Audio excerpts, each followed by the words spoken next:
My wife and her friends were mocking me at the party. I didn't say a word. Just got up, looked her dead in the eye, and did what none of them expected. That was the last time she saw me as her husband. I'm 32, been working FIFO, fly in fly out, in mining logistics for 8 years. Started as a warehouse grunt, worked my way up to logistics coordinator, then said F it and went independent. Now I run a supply chain consultancy that keeps 3 major mining operations running smooth. I clear about $350,000 a year, own our house in Fannie Bay outright, and have enough in investments to retire at 45 if I wanted. But to Talia and her pack of Darwin social climbers, I was just the boring husband who wore high-vis and work boots instead of designer suits.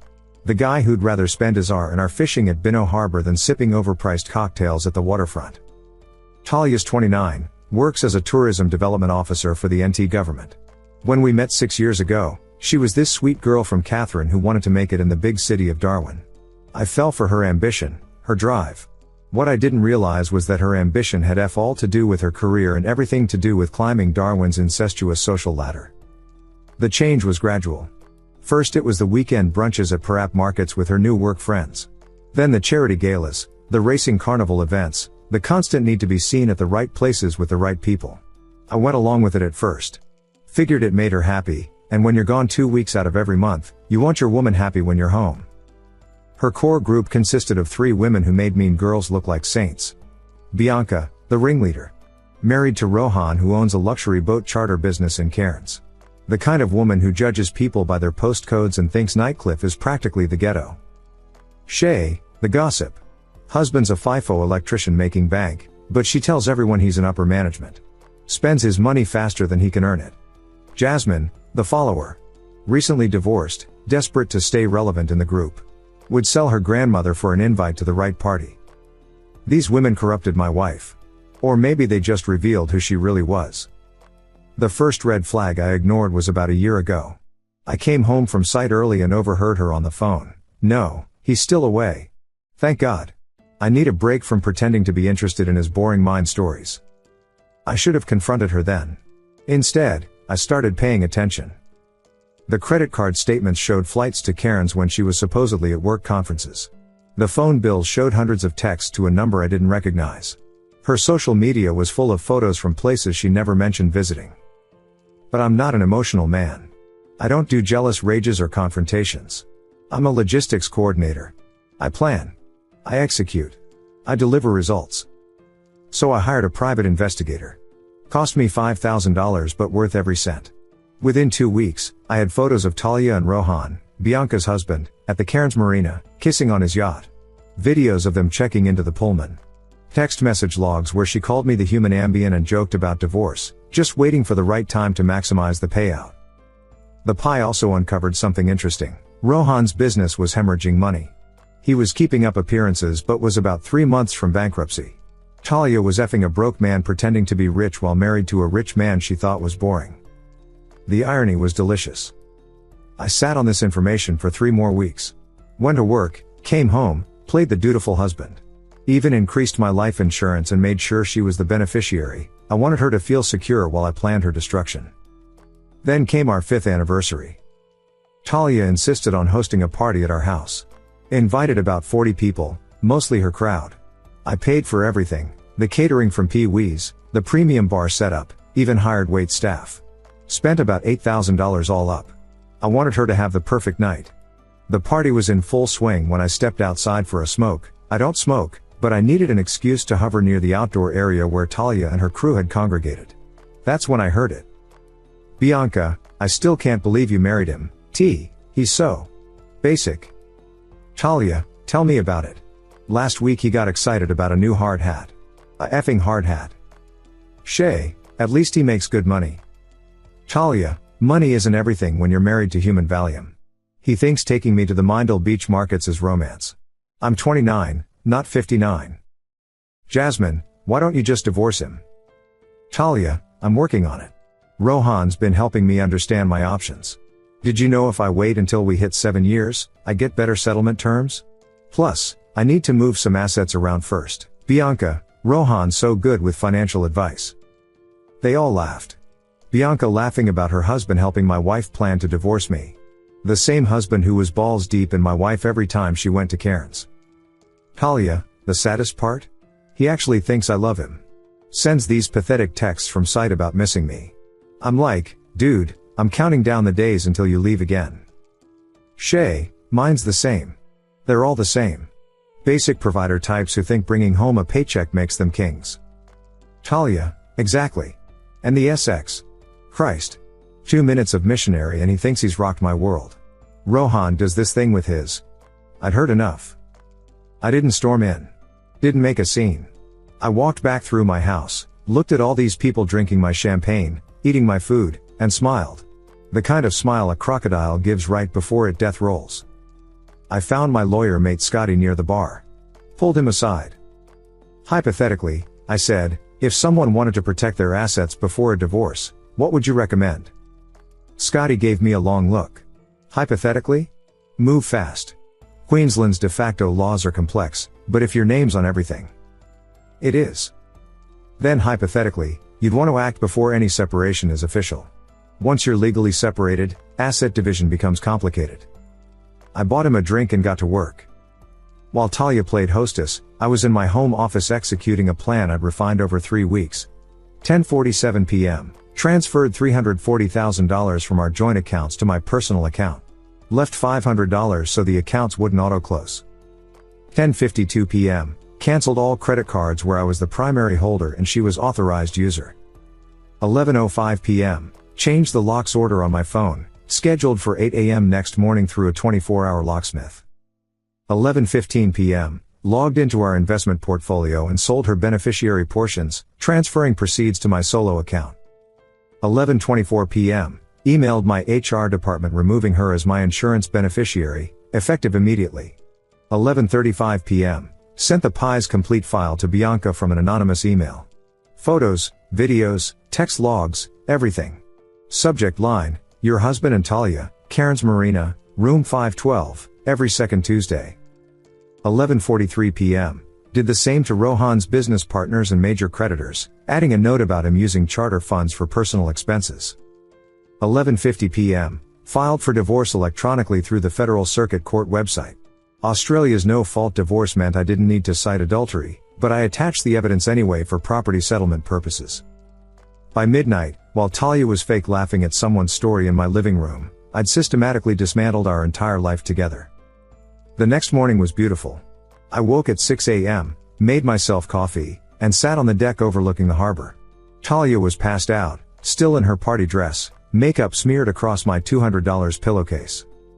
At 7:45 a.m., I placed her suitcases by the door. Packed only her clothes and personal items, wouldn't want to be accused of theft. At 8 a.m. sharp, the locksmith arrived. Changed every lock while she was still unconscious. The neighbors watching from their driveways got quite a show. At 8:30 a.m., she stumbled into the kitchen, hungover and confused. Morning, I said, not looking up from my phone. Coffee's made. You'll need it for the drive. What drive? I slid the divorce papers across the counter. Back to Catherine. Or wherever. Just not here. The way her face morphed from confusion to shock to rage was artwork. She grabbed her phone, saw the emails from the bank about the closed accounts, the credit card companies about the cancellations. What the F did you do? Logistics, I said. It's what I'm good at. Boring, but effective. She tried her keys in the door. They didn't work. You can't do this. This is my house too. Check the deed. My name only. Bought it before we married, never added you. My lawyer says hello, by the way. Her phone started exploding. Bianca calling. Shay texting frantically. The anonymous emails had landed. You vindictive F. You ruined everything. No, babe. You ruined everything. I just documented it. She threw her coffee mug at me. Missed by a meter. Even her rage was incompetent. Rohan loves me. He's going too. Rohan's broke. 3 months from bankruptcy. You effed a broke man LARPing as a millionaire while married to an actual millionaire. The irony's not lost on me. That's when she started ugly crying. Mascara running down her face, nose snotting everywhere. This was the woman who called me pathetic? Please, baby. We can work this out. I was drunk, talking SHT. You know how Bianca gets? 2 minutes of missionary, right? That's what you said? Funny thing, I've got 3 years of texts where you beg me to come home early from site because you're horny. Which is it, Talia? She had nothing. Just stood there leaking various fluids while her phone buzzed incessantly. Your Uber's here, I said, checking my phone. Might want to answer Bianca. Heard she's looking for you. Where am I supposed to go? Not my problem. I'm just a boring provider type, remember? Too basic to concern myself with complex issues. I stood up, stretched, and headed for the door. Had a flight to catch back to site. You're making a mistake, she called after me. I'll take everything in the divorce. I stopped at the door. Turned back with that same crocodile smile. With what lawyer? You have $500 to your name and a part-time government job.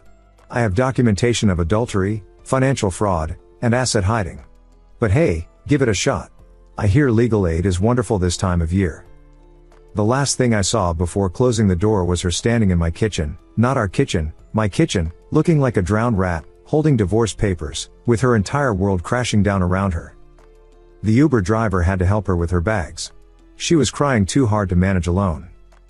I made my flight with time to spare. Got upgraded to business class, perks of being a frequent flyer.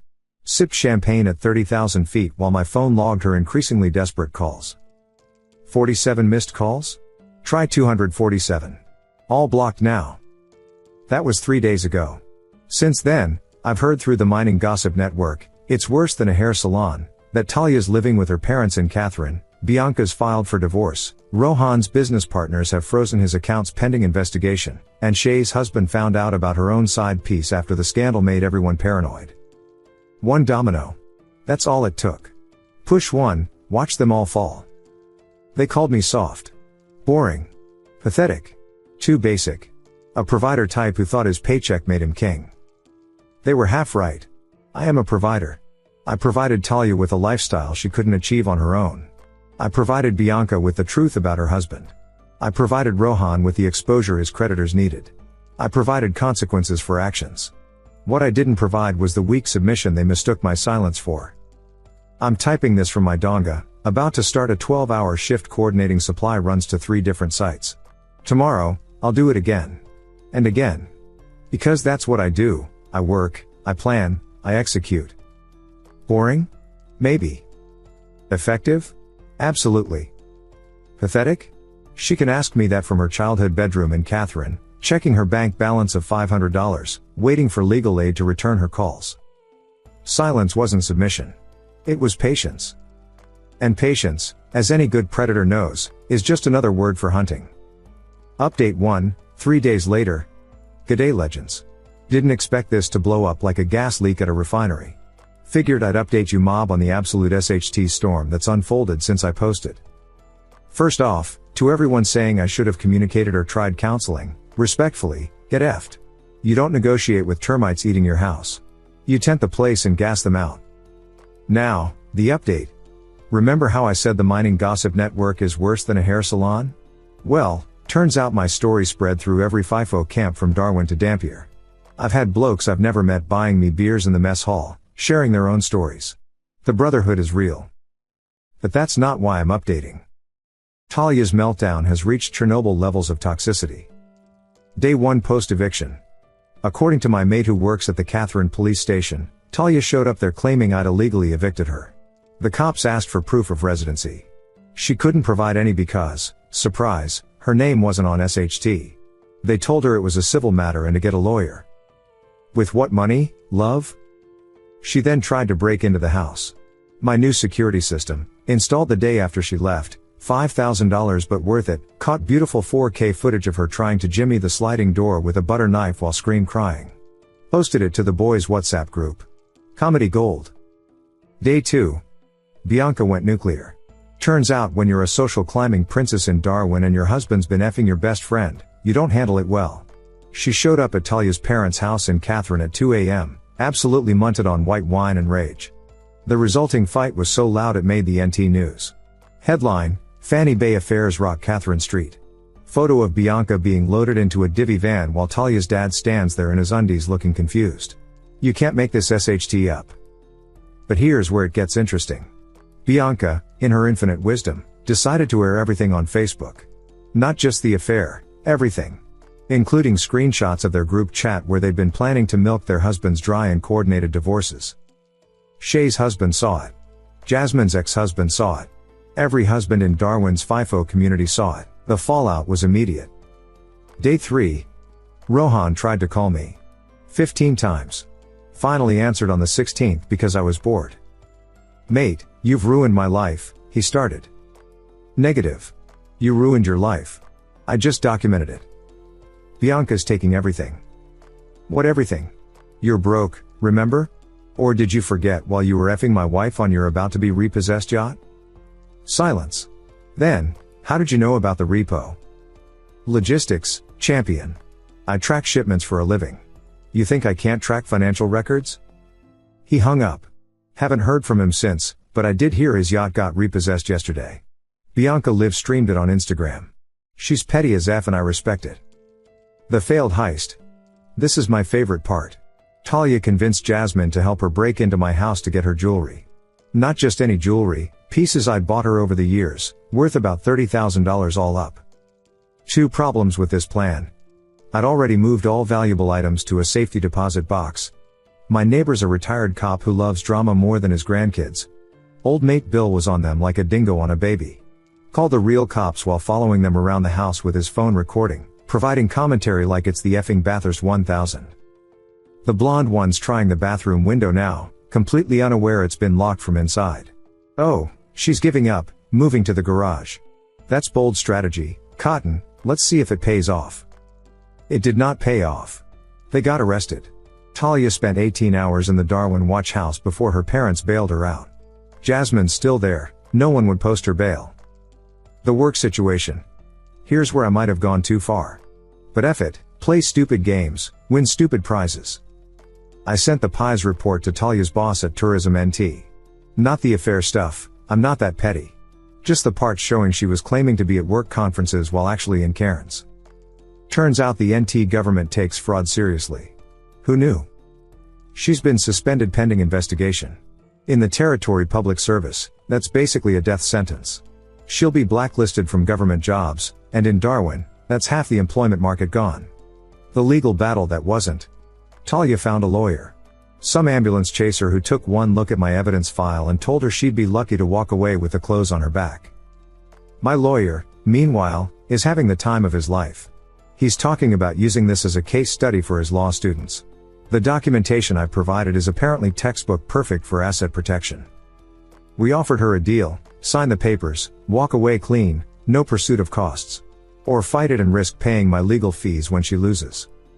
She signed. The new reality. Talia's current situation, according to the Catherine Gossip Network. Living in her childhood bedroom. Working part-time at the local BCF, fishing and camping store, the irony. Deleted all social media after the pile-on. Lost 8 kilograms from stress, only positive outcome for her. Applying for jobs in Brisbane but getting rejected due to the government investigation. Her parents apparently asked her to start paying rent. $150 a week and she complained it was unfair. This from a woman who spent that much on a single brunch. The collateral damage. The Fanny Bay social scene has imploded. Bianca's divorce is getting messy. She wants the house, the business, even his fishing boat. Power to her. Shay's husband moved back to his parents' place in Palmerston, taking their kids. She's contesting custody but her Facebook posts about being free from boring men aren't helping her case. Jasmine's facing charges for attempted break and enter. Her ex-husband sent me a case of beer as thanks for exposing what I always knew. The entire friend group has turned on each other. There's a group chat screenshot floating around where they're all blaming each other for the toxic influence. The boys. Meanwhile, my life's improved dramatically. Got a promotion to senior logistics manager. Extra $50,000 a year. Bought a new Land Cruiser. 300 series, fully kitted out. Booked a fishing charter to Melville Island with the boys. Started seeing someone new, more on that in the next update if you're interested. Haven't felt this good in years. The realization.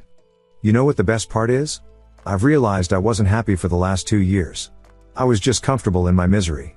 Coming home to someone who despised me, pretending everything was fine, walking on eggshells in my own house. Now? I walk around NKD if I want. I leave fishing gear in the living room. I watch footy without someone sighing dramatically every 5 minutes. I eat steak for breakfast because F it, I'm an adult. The house feels different. Lighter. Like I've exorcised a demon. Her last attempt. Yesterday, Talia sent me a long email. Subject line, I'm sorry, I didn't read it. Marked it as spam, set up a filter to auto-delete anything from her. Whatever she has to say, I don't care. Apologies from someone who's only sorry they got caught are worthless. She also tried to get my mom on her side. Called her crying about how she'd made a mistake, how she loved me, how she wanted to fix things. My mom's response? Which one were you again? He's brought home so many girls over the years. Mom never liked her. Mothers know. The lesson? Boys, the lesson here isn't about revenge. It's about self-respect. I spent 2 years being disrespected in my own home, financing a lifestyle for someone who saw me as nothing more than an ATM with a pulse. The moment I heard her true feelings, I could have confronted her. Could have had a big blow-up argument. Could have tried to save face with some dramatic scene. Instead, I planned. I executed. I removed the cancer cleanly and efficiently. They called me boring? Mate, boring gets the job done. Boring pays attention to details. Boring documents everything. Boring wins in court. Exciting? That's Rohan with his repossessed yacht and bankruptcy filing. That's Talia working retail in Catherine. That's Bianca's public meltdown and pending assault charges. I'll take boring. What's next? The divorce will be final in 9 months, Australia's mandatory waiting period. Until then, I'm living my best life. Every photo of me enjoying freedom is apparently making its way back to Talia through mutual friends. Good. Let her see what she threw away for a broke boat captain and some mean girl social points. To everyone asking if I feel bad, F no. I feel free. I feel vindicated. I feel like myself again. And to any blokes reading this who see their own relationship reflected here, pay attention to the red flags. Document everything. And never, ever let someone live in your house who doesn't respect you. That's not being soft. That's being smart. More updates to come if you want them. The Catherine rumor mill says Talia's planning to contest the divorce settlement. With what lawyer and what money, I have no idea. But it should be entertaining. Catch you legends later. Time for my shift. These iron ore shipments won't coordinate themselves. Remember, nice guys don't finish last.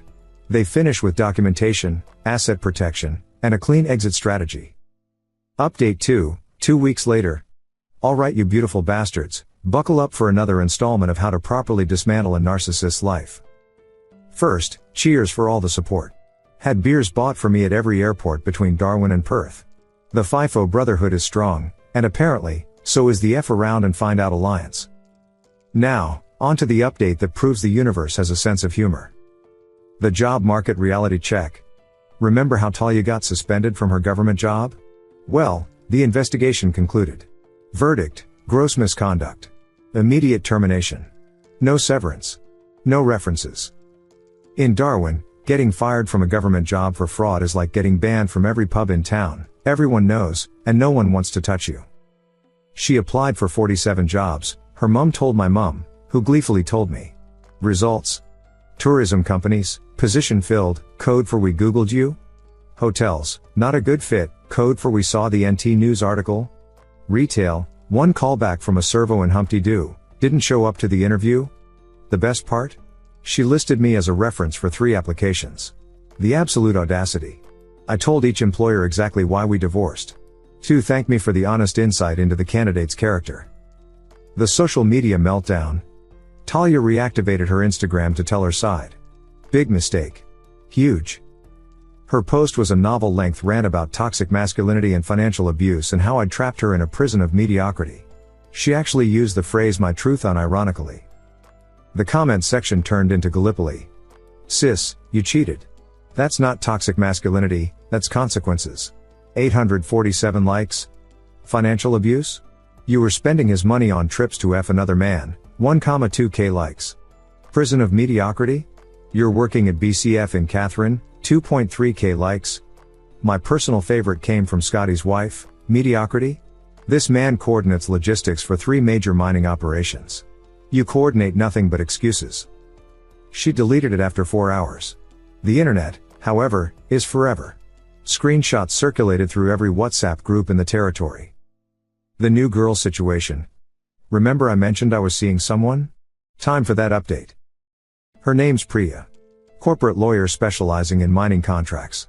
We met during a site visit, she was reviewing our supply agreements. Smart as F, gorgeous, and most importantly, has her own money and career. The contrast is stark. Talia complained about my work stories. Priya asks technical questions and actually understands the answers. Talia wanted designer bags. Priya drives a Tesla she bought herself. Talia spent our money on appearances. Priya invests in property and shares. Talia effed a broke boat captain. Priya wouldn't date anyone who wasn't financially stable and ambitious.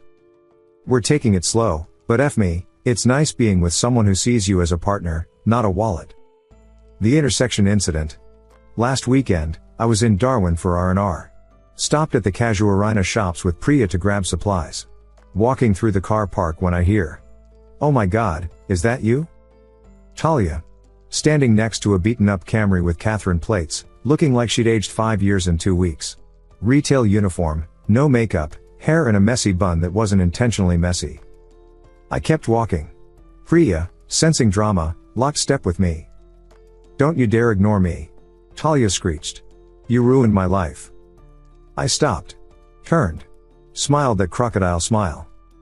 "G'day Talia. Didn't recognize you without Bianca's credit card." She looked at Priya, then back at me. You could see the math happening in her head, younger, prettier, obviously successful. "Already replaced me?" Typical.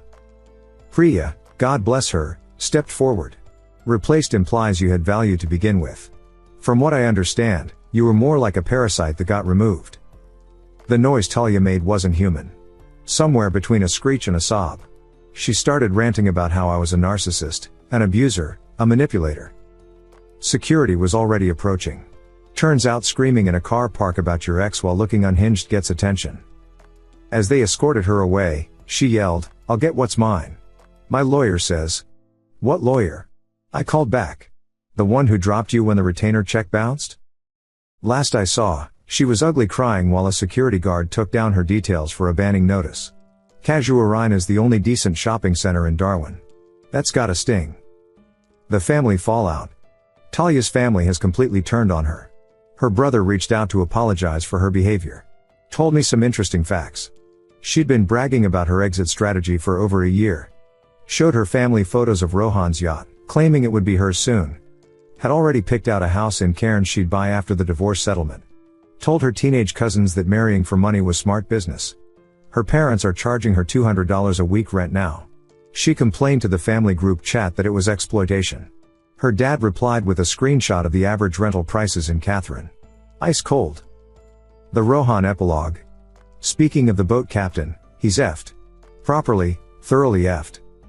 His wife Bianca didn't just take him to the cleaners, she bought the whole laundromat. Turns out when you hide assets during bankruptcy proceedings, forensic accountants get involved. Then the auto gets involved. Then you're properly in the SHT. He's facing bankruptcy, fraud charges, tax evasion investigation, a divorce settlement that'll take whatever the auto doesn't. Last update from the Darwin maritime community, he's working as a deckhand on a prawn trawler out of Karumba. From luxury charters to pulling nets full of banana prawns. You love to see it. The friendship circle implosion. The Mean Girls Club has completely disbanded. Bianca, embracing her villain era. Started a TikTok called Catching Cheaters Darwin Style. Has 45k followers already. Documenting her divorce like it's a reality show. Honestly? Respect the hustle. Shay, lost custody of her kids. Living with her sister in Palmerston. Posts motivational quotes about Phoenix rising while working at a nail salon. Her husband started dating a teacher who appreciates stability. Good for him. Jasmine, pled guilty to attempted break and enter. Got a suspended sentence and community service. Cleaning graffiti off public buildings in 35-degree heat. Karma's a beautiful thing. The mining site hero status. My stories become legendary on site. New guys get told about the coordinator who coordinated his wife's downfall like it's folklore. I've had site managers asking for relationship advice. Blokes wanting me to check if their partners are cheating. 3 different guys offering to set me up with their sisters. A PowerPoint presentation made about my strategic execution used in a toolbox talk about proper planning prevents poor performance. The camp cook even named a dish after me, Talia's Tears Curry. It's Vindaloo level spicy and comes with a side of justice. The financial freedom. Without Talia draining the accounts, I've realized how much money I was hemorrhaging. $2K/month on her credit cards. $800 per month on her car payments, for a car she chose. $500 per month on her gym/yoga/Pilates memberships, she went twice. $3K/month on girls' lunches and shopping. $1.5K/month on random SHT from online shopping. That's $7.8 thousand a month. $93.6 thousand a year. After tax. I've since maxed out my super contributions. Bought investment property in Palmerston. Booked a month-long fishing trip to the Kimberley. Upgraded everything in my house to exactly what I want. Still have more in savings than the entire time we were married. The legal update. Talia found another lawyer. Some fresh graduate who took her case for experience. He sent the most amateur letter demanding 50% of all assets, spousal maintenance, compensation for emotional distress, my superannuation, half my business. My lawyer's response was a work of art. Professionally destroyed every claim with referenced evidence, case law, and documentation. Ended with, we suggest your client focus on securing employment rather than pursuing frivolous claims. The graduate lawyer withdrew from the case 2 days later. The desperation texts. She got a new number and sent a barrage of texts last night. I'll share the highlights. I know you're reading this. I'm sorry. Can we talk? I made a mistake. Rohan meant nothing. Your mom won't return my calls either. This is cruel. I'll do anything to fix this. Counseling, therapy, whatever you want. Please. I'm dying here. I can't do this anymore. Fine. Ignore me. You'll regret this when I'm gone. I'm going to do something drastic if you don't respond. Hello? F you. You're a pathetic little man who got lucky. I'm sorry I didn't mean that. Please call me. The emotional whiplash was impressive. Went from apologetic to threatening to still to angry to apologetic again in 20 messages. I screenshot them all and sent them to my lawyer. Then blocked the new number. The ultimate irony. Here's the kicker that'll make you laugh. Talia applied for a personal loan to get back on her feet. Listed her assets as car, the one I paid off, worth maybe $8,000. Jewelry, the stuff in my safety deposit box. Pending divorce settlement valued at $500,000. The bank called me to verify the divorce settlement amount. I told them there was no settlement, she'd signed away all claims, and she had no legal right to any assets. They denied the loan and flagged her for fraud. She's now blacklisted from every major bank in Australia. Good luck getting a credit card, let alone a home loan, for the next 7 years minimum. The Catherine Chronicles. My maiden Catherine's been keeping me updated on the local drama. She got fired from BCF for missing shifts while in Darwin trying to fix things. Applied at the local Woolies, got rejected when they called BCF for a reference. Her car got repossessed, apparently she'd taken out a loan against it without telling me. Now catching the bus to interviews she doesn't get callbacks for. Joined a local singles Facebook group, got roasted when someone linked the NT News article. The best part? Her profile said no FIFO workers, minors, or tradies. Looking for professional men only. In Catherine. Population 6,000. Good effing luck with that. The Mindle Beach encounter. Last Sunday, Priya and I hit the Mindle Beach markets. Beautiful evening, live music, good food. Living our best lives. Then I spot Talia's parents at a food stall. They see me, there's this awkward moment, then her dad walks over. Son, he says, still calls me son, I'm sorry about all this. We didn't raise her to be this. I bought him a beer. We chatted. Turns out, they're embarrassed by the whole situation. Her mum's copying SHT at her book club. They've had to change their locks because Talia kept borrowing things to sell. They're considering kicking her out if she doesn't get her SHT together. Her dad's a good bloke. Worked his whole life in agriculture, honest as the day is long. Before leaving, he shook my hand and said, "You did what you had to do. No hard feelings from us." Her mum wouldn't make eye contact but gave a little nod. In Catherine terms, that's basically absolution. The professional aftermath. Word travels fast in the territory. Talia's professional reputation is destroyed beyond repair. Tourism NT sent out an internal memo about maintaining professional standards that everyone knows was about her. She was removed from the NT Young Professionals Network. Her LinkedIn shows a 6-month gap and counting. Industry contacts have her blocked across all platforms. She basically needs to leave the territory to have any chance at a career. But with no money, no references, and fraud flags on her record, she's stuck. The relationship revelations. Now that I'm out of the fog, I've realized how effed our relationship was. She never once visited me on site, plenty of partners do. Never learned anything about my work despite me trying to share. Spent every hour in our planning things with her friends, not us. Had separate Pinterest boards for current life and future life, after divorce. Saved male model photos in a folder called Motivation. Followed her ex-boyfriend's girlfriends on Instagram to see who downgraded. I was married to a teenager in a woman's body. The new normal. Life now is effing incredible. Wake up without anxiety. Come home to peace, not problems. Savings account growing instead of shrinking. Can make plans without checking if they're cool enough. Friends come over without being judged. Dating someone who adds value, not drama. Priya and I went fishing last weekend. She caught a 15 kilograms bara and cleaned it herself. Then we cooked it on the beach while watching the sunset. Talia would have complained about the sand, the fish smell, the lack of Instagram-worthy moments. The contrast is mental. The restraining order. Yeah, it came to that.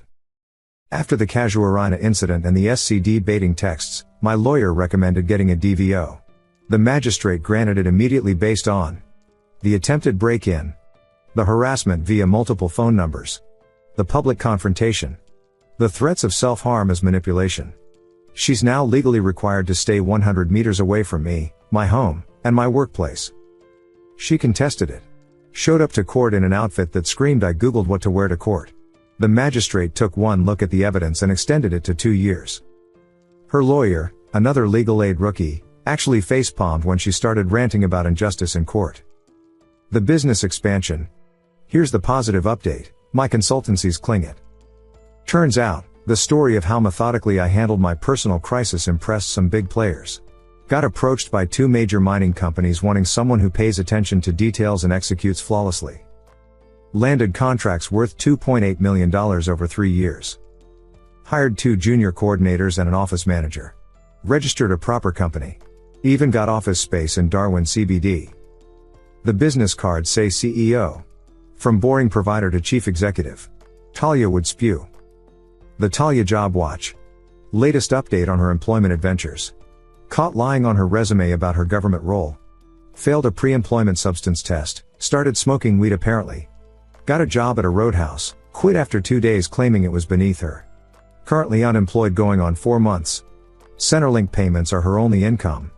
Her parents gave her an ultimatum, get a job by month's end or move out.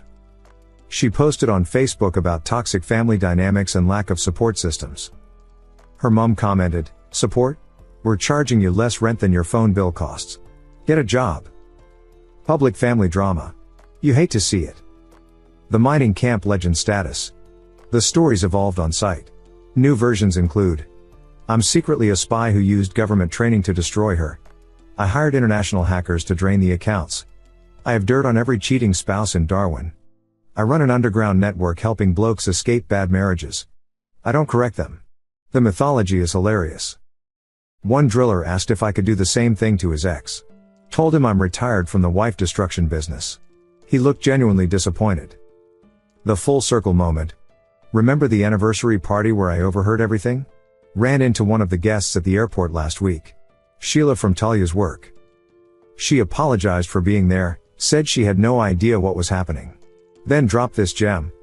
We all knew she was a BCH, honestly. The way she talked about you when you weren't there was disgusting. But she was the boss's favorite, so we had to play along. Turns out half the people at our party couldn't stand her. They came for the free food and to watch the train wreck they all saw coming. Is it true she called you pathetic? Because mate, watching her now versus where you are. The irony's beautiful. Yes, Sheila. Yes it is. The lessons learned. For any blokes reading this in similar situations. Document everything. Every text, email, bank statement. Storage is cheap, lawyers are expensive. Trust your gut. If something feels off, it probably is. Don't wait for concrete proof to start protecting yourself. Keep your finances separate. Joint accounts are fine for bills, but maintain your own security. Build your support network. The boys came through because I'd been there for them too. Execute decisively. Once you commit to leaving, don't half-sauce it. Full send. Stay calm. Emotional reactions create openings for manipulation. Cold efficiency wins. Focus forward. The best revenge is a life well lived. Everything else is just karma doing its job. The current scorecard. Me. Thriving business. Investment property. New relationship with a quality woman. Respect from peers. Complete freedom. Peace of mind. Talia. Unemployed. Living with parents. No car. No savings. Blacklisted professionally. Restraining order. Social pariah. They say success is the best revenge. They're wrong. Success while your ex fails spectacularly? That's the best revenge. What's next? The divorce finalizes in 7 months. Planning a massive party at the same venue where she called me pathetic. Already sent save the dates called Freedom Festival 2025. Priya thinks it's petty. She's right. She's also coming and helped design the invitations. Meanwhile, Talia continues her speedrun of rock bottom. Latest news is she's been asking extended family for loans. They're all mysteriously going through tough times right now. Funny how that works. I'll update again when something significant happens. Either her inevitable arrest for doing something stupid or my divorce party, whichever comes first. Until then, remember lads, you can't build a kingdom with someone who thinks you're a peasant. Stay strong. Stay smart. Stay savage. And always, always, keep the receipts. Update 3, 2 months later. G'day legends. Grab a cold one and settle in for what might be the final chapter of this saga. Or maybe not, at this rate, Talia's manufacturing drama faster than China makes iPhones. First up, cheers to everyone who's been following along.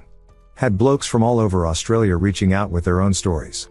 We've accidentally created a support group for men who've been effed over. The She Thought I Was Pathetic Club has chapters nationwide now.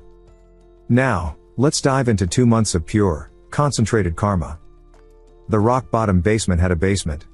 Remember when I said Talia was hitting rock bottom? Turns out that was just the lobby. She's found whole new sublevels of effed.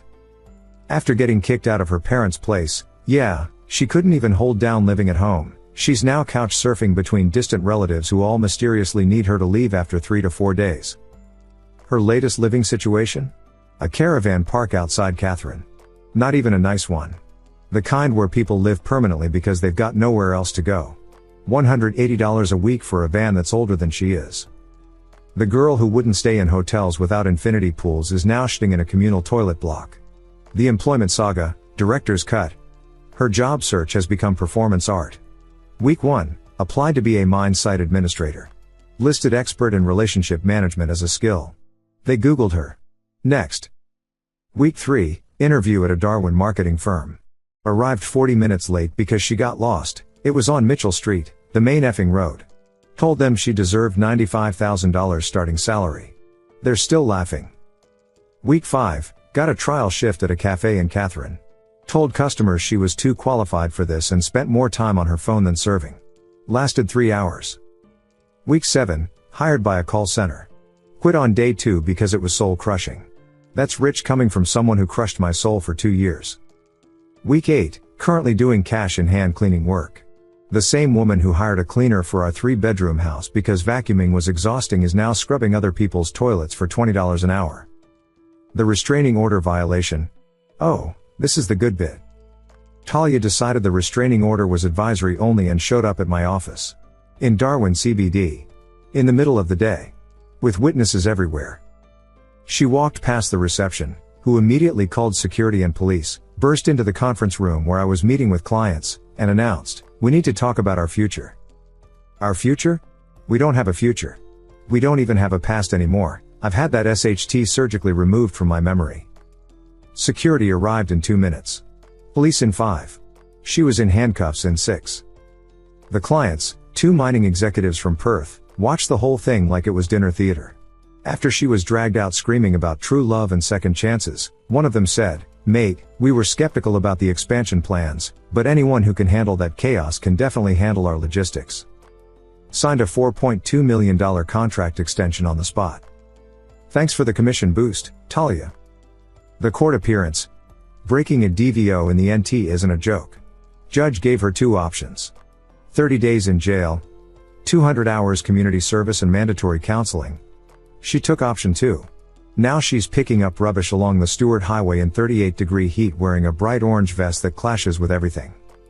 Someone got a photo of her emptying bins at the Nunema pub and it became a meme in the Darwin Tradie WhatsApp groups. Caption, from Dom Perignon to picking up tinnies. The social media spiral. She created a new Instagram to document her journey of self-discovery. It's effing tragic. Motivational quotes over photos of sunsets from the caravan park. Blessed captions on pictures of service station coffee. Workout videos in the communal laundry area. CEO of my own life in the bio while unemployed. The comment sections are brutal. Even people who don't know the backstory can smell the desperation through their screens. Best comment, self-discovery? Should have discovered self-awareness first. The Priya power move. My girl Priya is a effing weapon. We're at the deck bar for sunset drinks when Talia's last remaining friend, Jasmine, fresh off her own community service, approaches our table. You're nothing special, she slurs at Priya. He'll get bored of you too. Priya doesn't even look up from her cocktail. The only boring thing here is your friend's personality. Now F off before I have security escort you out like they did her. Then she pulled out her phone and showed Jasmine a photo from our weekend in Kakadu.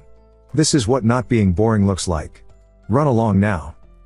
Jasmine left. Haven't seen her since. Priya finished her drink and said, your ex had SHT taste in Friends too. I'm going to marry this woman. The family reunion from HL. Talia's cousin got married last month. Big territory wedding, 300 guests, reception at Mindle Beach, the works.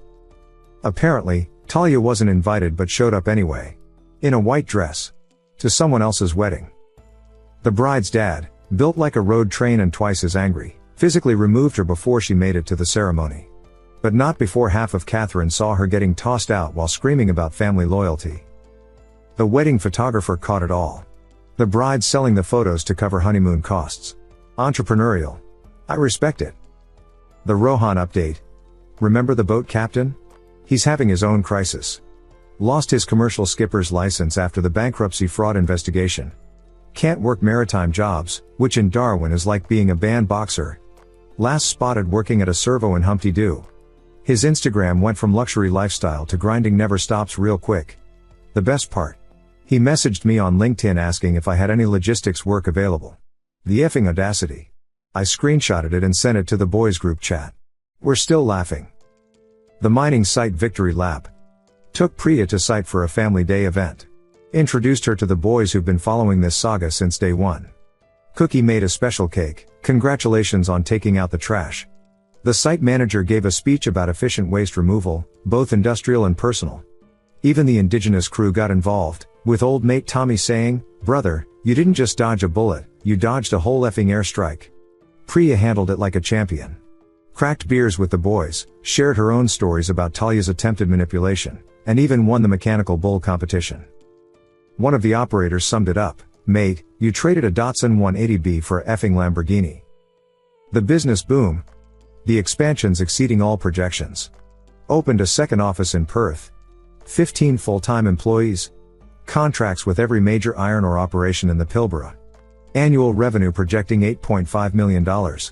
Just bought a warehouse in Darwin for equipment storage. The pathetic provider now provides jobs for 15 families. Meanwhile, Talia can't provide for herself. The new house situation. Bought a new place in Cullen Bay. Waterfront, 4 bedrooms, pool, the works. Not because I needed it, because I could. Had a housewarming party. Invited everyone except, well, you know. The boys chipped in for a gift, a custom doormat reading no parasites beyond this point. It's petty. It's perfect. It's staying. The desperation escalation. Talia's attempts to contact me have reached psycho-thriller levels. Created 47 different social media accounts before I set everything to private. Sent letters to my work marked personal and confidential, all forwarded to lawyer unopened. Had her elderly grandmother call me claiming to be dying and wanting to reunite the family. Contacted my high school ex-girlfriend trying to get dirt. Posted on Darwin buy/swap/sell claiming I stole her jewelry. Admin removed it, banned her. Each attempt just adds more evidence to the harassment file.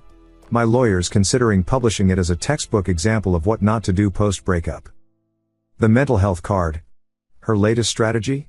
Claiming mental health issues caused by narcissistic abuse, me, and abandonment trauma, also me. Started a GoFundMe for therapy costs. Raised $37. All from her mom. The description included gems like, survivor of financial abuse, spent $300,000 of my money. Victim of isolation tactics, I was at work, she was effing another man. Dealing with PTSD from sudden homelessness, got evicted for cheating. Even the bleeding hearts of the internet weren't buying it. The mutual friends massacre. Our friend groups have completely divided. Team me, everyone with a job, mortgage, and functioning brain. Team her, Jasmine, when not in jail, and some girl she met at the caravan park who believes the government is run by lizards. Even people who tried to stay neutral picked a side after watching her behavior. Turns out public meltdowns and restraining order violations aren't great for maintaining friendships. The Catherine small-town shaming. In a place like Catherine, everyone knows everyone. Talia's become the town cautionary tale. Parents use her as an example of what happens when you don't appreciate what you have. Her name's become a verb. Don't Talia, this relationship means don't F up a good thing. The local pub has a drink called Talia's Tears. It's just water because she can't afford alcohol. School kids allegedly have a skipping rope rhyme about her. Can't verify, but hope it's true. Small town justice is brutal and I'm here for it. The Christmas card catastrophe. She sent a Christmas card to my parents. Inside was a 10-page letter about how I'm disturbed and dangerous and she's concerned for my future partners. My mom's response? Posted it on Facebook with the caption, when the trash takes itself out but keeps trying to crawl back in. 83 reactions, all laughing emojis. My dad just texted me, should have listened when I said she had crazy eyes. The Talia employment update. She finally got steady work. As a dishwasher at a roadhouse 2 hours outside Catherine. Split shifts, minimum wage, living in a worker's donga that makes mine look like the Hilton. Posted about being a remote area specialist and expanding her horizons. You're washing dishes in the middle of nowhere, love. The only thing expanding is the gap between your expectations and reality. The proposal planning. Yeah, I'm doing it. Priya doesn't know yet, but I'm planning the proposal. Helicopter to a private beach in the Kimberley. Sunset timing perfect for photos. Champagne worth more than Talia's current net worth. Ring that costs more than her annual Centrelink payments. Living well isn't the best revenge. Living well and rubbing their nose in it? That's the best revenge. The final legal victory. Divorce is almost final. Settlement negotiations lasted exactly 1 meeting. Her, I deserve compensation for emotional distress and lost opportunities. Judge, you cheated, ma'am. Her, but. Judge, you cheated. Next matter. She got nothing. Well, not nothing, she got the camping chair she left in the garage. My lawyer wrapped it in a bow. The reflection. You know what the wildest part is? I'm grateful. Grateful she showed me who she really was. Grateful she pushed me to take control. Grateful she called me pathetic. Because that word, pathetic, became my fuel. Every time I signed a new contract, bought another property, or woke up next to a woman who actually loves me, I remembered that word. She thought she was insulting me. She was motivating me. The current status. Me. 8-figure business. Waterfront property. Investment portfolio. Beautiful, successful partner. Respect from peers. Complete peace. Talia. Washing dishes in bum F nowhere. Living in a donga. Restraining order. Criminal record. No friends. No future. The last word. To everyone who's followed this journey, cheers. You've watched a man get called pathetic and respond by becoming unstoppable. To the blokes in similar situations, you're not pathetic. You're not weak. You're just with the wrong person. Document everything, protect yourself, and execute your exit strategy like a military operation. To Talia, if you're reading this from your worker's accommodation on your smoke break, thanks for calling me pathetic. It was the push I needed to stop settling for someone who didn't deserve me. You were right about one thing though. I am a provider. I provided you with consequences. Final update, 6 months later. Alright legends, one last ride on this karma train. The divorce is final. Officially, legally, completely done. I'm a free man with a clear credit report and a future brighter than a welder's arc. Celebrated with the boys at Mindle Beach. Same spot where Talia used to drag me to be seen by her fake friends. Except this time, it was real mates, real laughs, and real freedom. Priya said yes, by the way. The proposal went perfectly. She cried, I stayed stoic, okay, maybe one tear, and the photographer caught it all. Posted one photo on social media. It went viral in the Darwin community. Not because of the proposal. Because in the background, barely visible, was a woman in an orange community service vest emptying a bin. Guess who was on highway cleanup duty that day? The universe has a sense of humor and perfect timing. We're getting married next year. Destination wedding, Santorini. Small, intimate, just family and close friends. The kind of classy affair Talia always wanted but could never afford without my money. Speaking of Talia, here's the final scorecard. She lasted 3 weeks at the Roadhouse before getting fired for stealing food. Moved back to Catherine, living in a share house with 3 other people. Still single, still bitter, still posting motivational quotes about rising from ashes. The ashes she's rising from? The bridges she burned. Last I heard, she was training to be a nail technician. From government tourism officer to washing dishes to doing nails. It's not the career trajectory she planned, but it's the one she earned. Her social media is a masterclass in delusion. Building my empire while painting nails in a converted garage. Living my best life with photos of $2 wine. Stronger than ever while begging relatives for rent money. Meanwhile, my empire's actually real. Business valued at $12 million? 3 properties? Investment portfolio that would make her weep? Marrying a woman who's my equal, not my dependent? Respect, success, and the kind of life she pretended to have. You know what? I'm done talking about her. She's the past. A cautionary tale. A speed bump I drove over on the way to success. To the boys who shared their stories, respect. We're all proof that rock bottom is just a launching pad if you're strong enough to push off. To the ladies lurking and learning what not to do, if you want a king, be a queen. Don't be a peasant pretending to wear a crown. And to anyone who thinks staying quiet means you're weak, remember this story. Silence isn't submission. It's strategy. And when you finally speak through your actions, the whole effing world listens. That's it from me, legends. Story's over. The villain's defeated, the hero's victorious, and life goes on. Better than ever. Signing off from my pool in Cullen Bay, watching the sunset with a woman who knows my worth, planning a future that doesn't include anyone who'd call me pathetic. This is what winning looks like. Cheers, you beautiful bastards. Thanks for riding along. The bloke who wasn't pathetic after all. Edit, showing Priya the ring selection. She says to tell you all the best revenge is a life well lived, but a 3-carat diamond doesn't hurt either. She's perfect. Edit 2, just got word Talia tried to apply for a job at one of my supplier companies. They called me for a reference check. I gave the most honest reference of my life. She didn't get the job. Edit 3, final edit, I promise. Priya and I are expecting. Due date is around our wedding. Timeline's changed but life's perfect. Going to raise this kid to know their worth and never settle for anyone who doesn't see it. The cycle of pathetic ends with me. Thank you so much for watching until the end. If you really like our videos, please don't forget to like, share, and subscribe. Have a great day.